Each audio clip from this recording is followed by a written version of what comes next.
once you've got that covered, then you can invest the rest of your money in different investments. But you want to make sure that you've got your basic living expenses covered.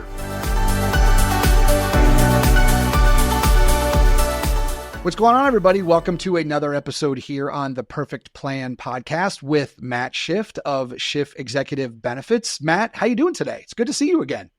I'm doing well. It's been about 3 or 4 weeks since we've had the last podcast, and we had a lot of fun with Jane and Joe on. And today, I'm thrilled to have Tom Hegna on here. Tom and I have known each other since our days at New York Life, and I'll kind of get into that a little bit, but his background is similar to my father's background, the military background. It kind of teaches you the way to do things. Mom talked about how she taught me some things along the way as a young person. And today, Tom, it's great to have you because you talk about retire happy. And retiring happy is a mindset more than anything else. But there's also some financial things that have to be done. And your background working at New York Life as the vice president of annuities, or senior vice president of annuities while we were over at Nilex Benefits, really resonates with what you do today in comparison to what you did 20 years ago. So what have you been doing, and what have you seen? What do you teach to your kids? I mean, your son is in the military as well. You talk about your family. It's one of the great things that I love about you.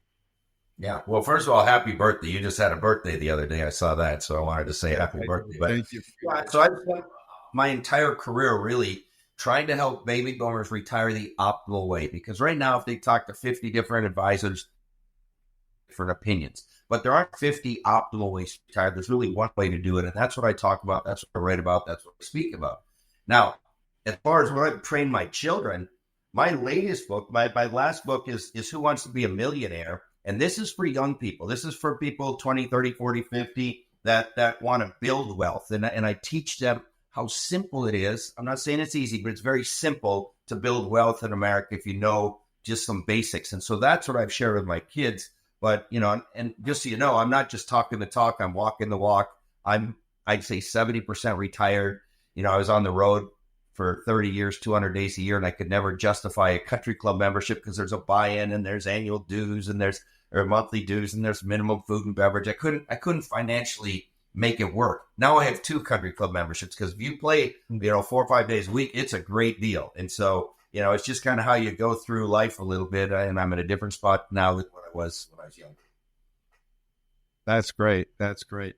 I know that you've actually played quite a bit in tournaments lately. I think it was last year you were club champion. Is that correct?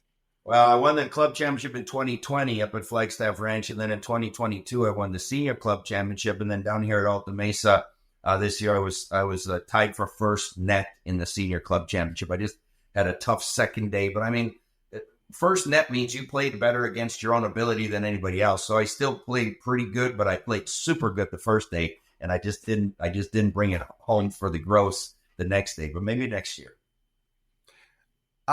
Actually, I have a great question with regards to your golf game and how it relates to the 20, 30, 40-something-year-olds, how to become a millionaire. What is it about your golf game that translates to those people? Well, think about it. You have different clubs for different situations. You got a putter that you use on the green. If you used a putter off the tee, you'd look kind of dumb. You have a sand wedge to get you out of the bunker. If you went to the sand trap with your driver, you'd look pretty dumb. If you tried to putt with a pitching wedge, unless it's a weird thing on the fringe or something, you'd look kind of dumb. And so each club has a purpose, and it's the same with investment products. A mutual fund has a purpose, an ETF has a purpose, an annuity has a purpose, life insurance has a purpose, and it's try to get them all working together so that you get the optimal solution that no matter what happens, good, bad, otherwise, that you're going to be in the best possible situation with all the different variables of life. And that's what I try to show people, that you have to have some protection project. If you just go with investment products, you're not going to be happy over the long term, okay? Because things can happen that investment products can't protect you from. All right. If you just have all your money in insurance, you're probably not going to be happy because you might not have the returns that you could have. So it's about blending it properly, using the right club at the right time and the right product at the right time is really what's important. You also talk about sequence of returns. and that how important that is. While you can get a average rate of return of 8%, it's the sequence depending in retirement for those pre-retirees and retirees versus those are the 20, 30, 40-year-olds who can afford to take that type of hit. But even so, based upon what you've seen in numbers, the annuity products that provide what you call protection to the downside, there's a stigma behind it. What happened? What is it about that annuity, the protection side of these investment products that you're talking about? You need to have a piece of it. It shouldn't be all your assets. But what is it about that's kind of a misnomer out there? Well, you kind of asked two questions there. So let me kind of go one at a time. The first one dealt with sequence of returns risk, and that's a big risk for seniors. And the reason is your entire life, think about it, your entire life, if you started saving in a 401k IRA in your 20s and 30s and 40s, it was the average returns that mattered. It didn't matter if 1 year was up, 1 year is down, because what mattered is what was the average rate of return. And so for your entire investing life, there's only one thing that's mattered, and that's what your average rate of return is. And yet the day you retire, it totally flips. Average returns mean nothing. And so when you're young, this dollar cost averaging based on average returns now turns into dollar cost ravaging in retirement. Because you can average, as you said, 8% a year for 20 years in retirement and go dead broke in 3 or 4 years. And people go, how can you do that? Well, because if you retire and the market goes down the first couple of years, math and science says you're highly likely to run out of money. Conversely, if you retire and you're taking money out of a portfolio, in the first couple of years, the market goes up, up, up. Math and science says you're highly likely to be successful. The problem is none of us knows when the market's going to go up or the market's going to go down. So if you just leave it in the market, you're subjecting your retirement to good luck or bad luck. And that's where annuities can come in. They can take the bad luck out. Now, you said there's been negative press on annuities. I will just tell you, the research that I read is very positive on annuities. I cannot find a PhD who has studied retirement that is negative on annuities. Let me just read you a few quotes. Dr. Michael Fink and Dr. Wade Pfau, they don't sell any annuities. They're PhDs. They've studied retirement. If the reason you save for retirement was to provide a secure lifestyle, there's no more efficient way to create lifetime income than through an annuity. Not my words, theirs. Now, BlackRock, by the way, BlackRock sells no annuities, all right? They have $9 trillion in the stock market. They have more money in the market than Fidelity, more money in the market than Vanguard, okay? Here's what they say. Adding guaranteed lifetime income combined with a more aggressive asset allocation generates 29% more annual spending ability from one's retirement savings and reduces downside risk by 33%. Ernst & Young sells no annuities, okay? They did a whole white paper on how to retire the optimal way. You know what they found? The optimal product portfolio, 30% whole life, 30% income annuity, 40% investments. That's Ernst & Young, one of the top accounting firms in the world. So those are the types of research that I look at, not what people are saying on TV. That's an interesting concept that you've now said, okay, you're dispelling the truth that a managed account can do it on its own. I've got that protection piece, and somebody outside our industry is saying you need to have a piece of it. Yeah. That being said, I've got many more research studies of PhDs who've studied it, and the way that it fits the best is as a bond. See, people compare it. Oh, it doesn't do as good as stocks. They weren't set up to do as well as stocks, but they beat bonds. So why don't you have? In fact, Dr. Wade Pfau just had a podcast that said we should never say stocks and bonds again. It should always be stocks and annuities, because annuities are a better fixed income asset than bonds. You tell a story about 4 ladies in their retirement, and you talk about guaranteed streams of income. And I'm bringing it up kind of, again, in a roundabout way, because you do a great job of explaining that it's important to have both a paycheck and a playcheck, and that there's 3 stages of retirement. Would you kind of explain that? Yeah. So, I say there's 3 stages of retirement: the go-go years, the slow-go years, and the no-go years. Now, the go-go years, that's what I'm in. That's when you're young, you're healthy, you're playing golf, you're playing pickleball, you're going on cruises, you're seeing the world. Every day it's happy hour somewhere. That's the go-go years. But that's going to be followed by the slow-go years. Now, the slow-go years, You can still do everything in the go-go. You just don't want to anymore. In fact, you don't want to go downtown after 4:30 because dad can't see when it's dark out. That's the slow-go years.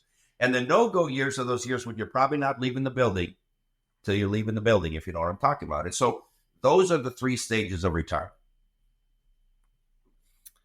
And to have that happy retirement or retire happy, we've all based our life putting money into the Social Security system. Those younger than me, I'm 57, like you said, I just had a birthday, are thinking, I'm putting money in. Am I going to get anything back, especially with the way inflation's going?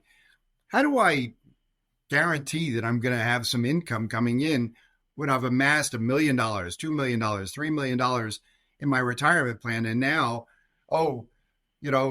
everybody's saying I gotta find a way to manage this money or guarantee that I'm going to not outlive my money.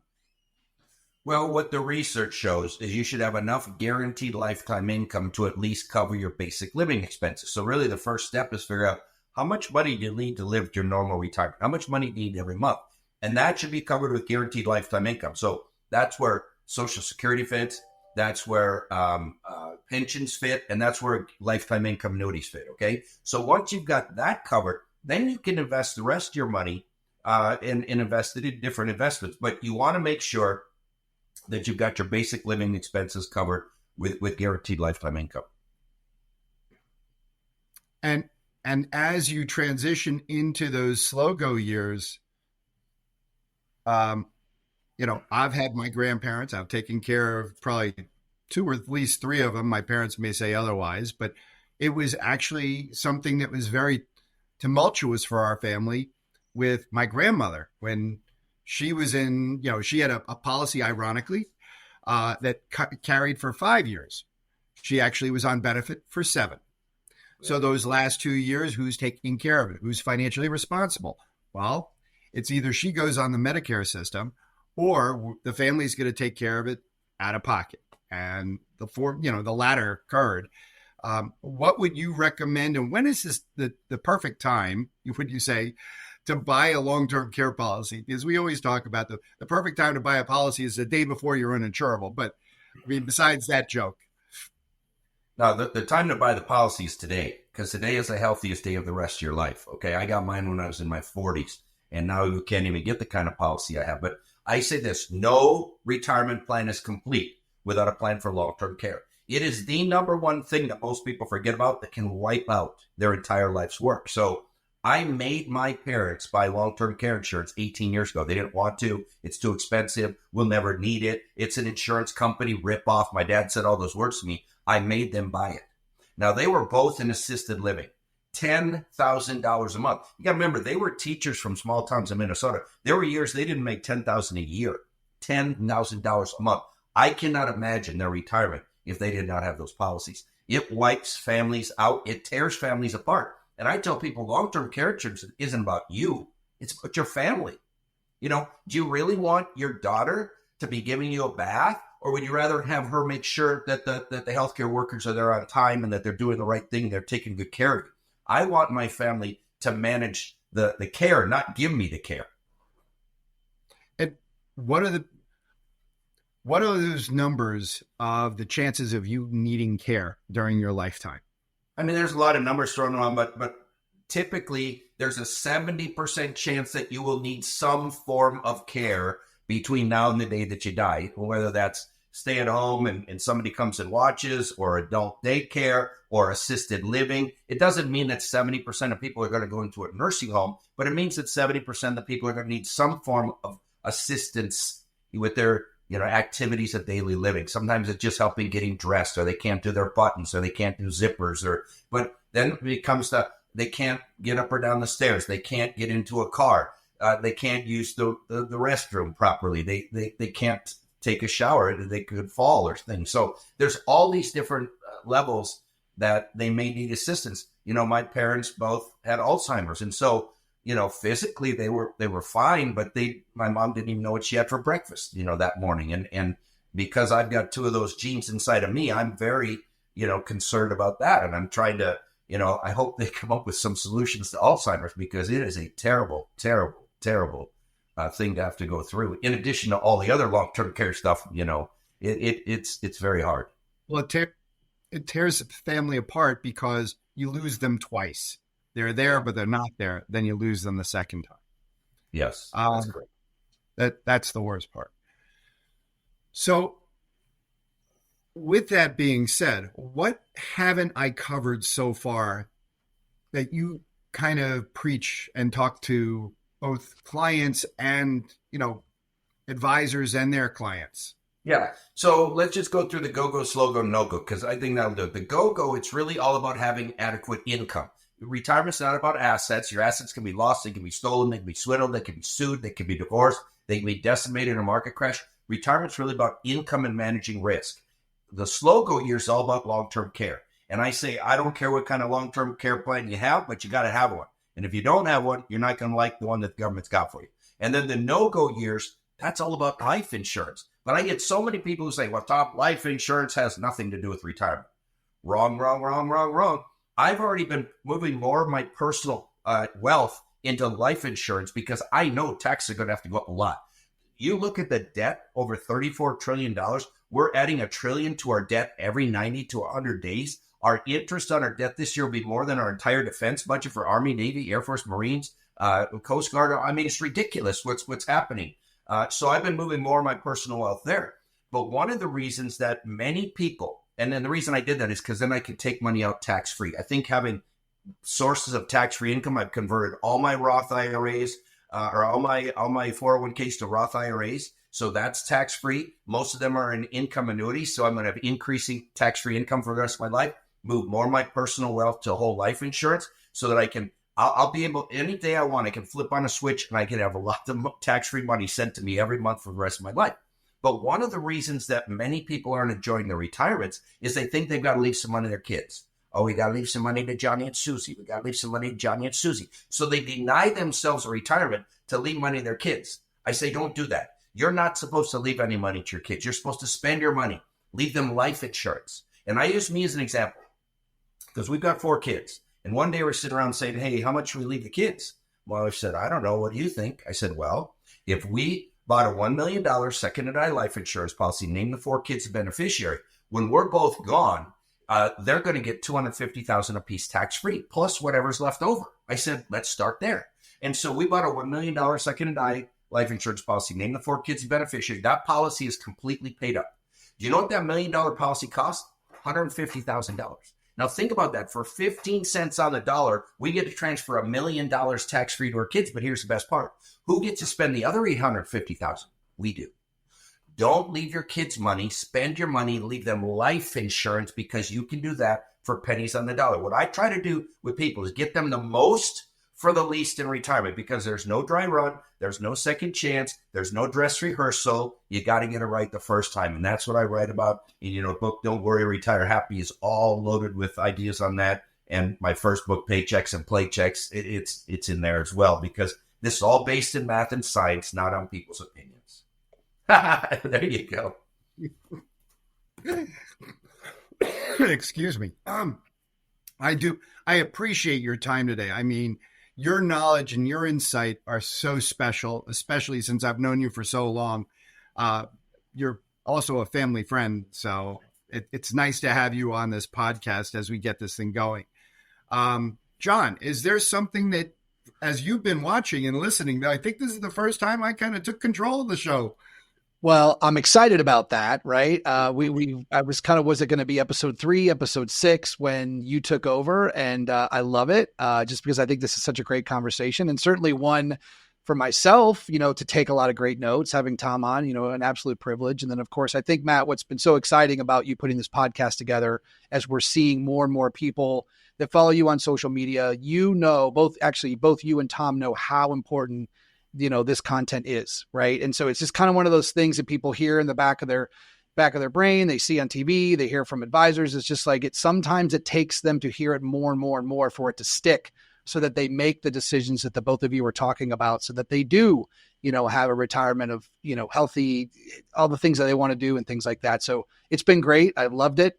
I do want to let everybody know that as we kind of roll into the next episode, these first couple of episodes with Matt have been him kind of setting the stage and the importance of, in this case, happy retirement, pre-retirement. We talked about, saving and some of those basic fundamentals and of course his story. Now, as we get into episode 4, Matt's going to get into talking about, employee retention. So in other words, a lot of these things that Matt's been talking about and Tom as well, those are things that as a business owner, you can utilize to attract employees and keep good employees. And I'm sure as the both of you know, like that's never an easy thing. And when you can have team members stay on board with you for a while, you end up saving money that way as a business owner. So Matt, maybe just a little segue there, either from you or Tom, on just the importance of that employer retention to set the stage for our next episode. Well, Tom hit it with the last topic. He was talking about life insurance. One of the best ways to keep a key employee as a owner of a company, and it again depends on the structure, and I'll get into that in the next episode. But there are tax efficient ways, which I think Tom, what do you call it? The ikigai, that sweet spot where you have that tax efficiency both from the employer, the employee, and then the income. The teaser is somebody I met many years ago at New York Life, who was a life product consultant, says the perfect plan that's out there is the one where you put the money in pre-tax, have it grow tax deferred, and you take it out tax free. The problem is the government's going to lock you up and throw away the key if you do it improperly. But if you have the right structure with a company and an employee, you can get pretty efficient with that, and you can avoid most of the taxes that Tom is talking about in retirement, while also protecting your family and possibly getting a deduction at the employer level.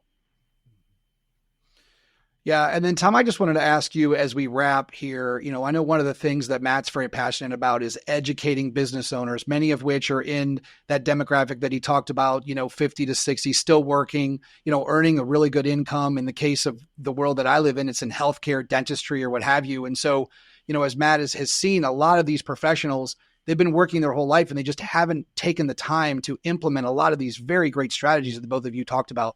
What have you seen, or I think more importantly, what would you say to those business owners from your experience to just, move forward, take the time to make these decisions, because it's obviously going to make a big difference. And you don't want all the years that you worked to go for nothing by just making some of these, big decisions. Well, it's the same as it was when I started about 35 years ago. People don't fail to plan, or people don't plan to fail. They simply fail to plan. And that's the importance. So planning is the key. Just sit down with a guy like Matt and just put a plan together, and your retirement can be worry-free, can be happy. There is an optimal way to do it. I'm living it. I don't sell annuities. I own 13 of them. I don't sell life insurance. My annual life insurance premium when I was working was $226,000 a year. I believe in these things. I have an unlimited benefits long-term care policy. I know this stuff works. It allows me to go play golf 4 or 5 days a week. We've done a Panama Canal cruise. We did a Mediterranean cruise. We did a Caribbean cruise. We're set to go to the Canary Islands. And then we've already got another one scheduled down to Australia. So I'm trying to live this. I'm not just talking about it. And this works. If you do it the right way, you can have a fun and worry-free retirement. Matt, any final thoughts? I just want to thank Tom again. As a teaser, after the next episode, I believe in May, we have Jamie Hopkins, prior professor from the American College, now part of Bryn Mawr Trust, coming in to talk about exactly what Tom was talking about, wealth management on his side and trusts and everything, and his education. And he's going to talk about what you need to know, not what I need to know, but the public needs to know. So it's going to be fun. I love it. Thanks for tuning in, everybody. Tom, a pleasure to both meet you and to learn a lot. I took a lot of notes while you and Matt were going back and forth. And Matt, as always, love as we're continuing this Perfect Plan podcast. Want to let everybody know, certainly you can watch this on all of the Schiff Executive Benefits social media channels. And of course, the Perfect Plan podcast, subscribe at iTunes, Spotify, and YouTube. Great, information to listen to when you're driving, taking a walk, what have you. Matt's doing some great work, and we're excited to keep this thing going. So thanks to the both of you.